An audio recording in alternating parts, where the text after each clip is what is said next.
ஓம் சாய்ராம், ஜெய் சாய்ராம். சாய் பிள்ளைகளுக்கு அனைவருக்கும் அன்பு வணக்கங்கள். என் அன்பு குழந்தையே, உனக்கென ஒரு நல்ல செய்தியை உன்னிடம் கூறவே உன் வீடு தேடி வந்து கால் கடுக்க காத்திருக்கின்றேன். நான் சொல்வதை முழுமையாக கேள் தங்கமே. நீ எப்படி இருக்கின்றாய்? உன்னுடைய நலம் விசாரிக்க அப்பா நான் இருக்கின்றேன். ஆனால் நீயோ எனக்கென யாருமே இல்லை என்று ஒவ்வொரு நாளும் புலம்புகின்றாய்.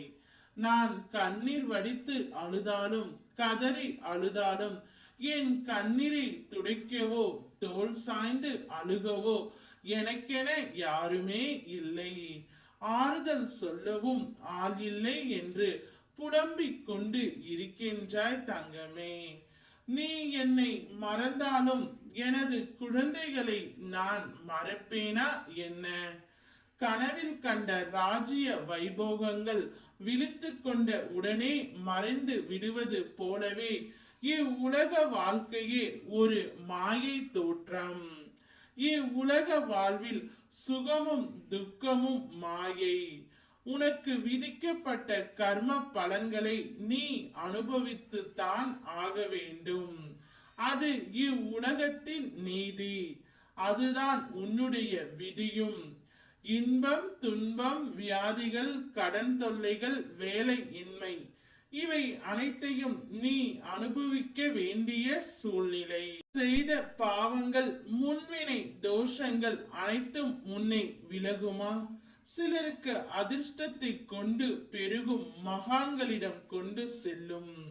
கடந்த பிறவியில் செய்த புண்ணிய பலன் இல்லை என்றால் என் சமாதிக்கு அருகில் நீயும் வர முடியாது.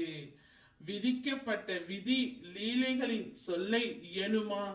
நீ செய்த புண்ணிய பலன்களால் நீ என்னை வந்தடைய போகின்றாய், என்னை தரிசிக்கவும் போகின்றாய். உன்னால் அனைத்தும் முடியும். நோக்கம் எதுவென்பதை முதலில் தீர்மானி, அதுவே இலக்கு என்பதை உறுதி செய்து கொள். எதற்கும் பயப்படாதே, தயங்காதே. இலக்கை நோக்கி அடியெடுத்து வை. தொடர்ந்து முன்னேறு. சோதனைகள் விலகும், பாதைகள் தெளிவாகும். நோக்கத்தை அடைந்தே தீருவாய். அப்பா நான் உன் உடன் இருப்பேன். ஓம் சாய்ராம், ஜெய் சாய்ராம்.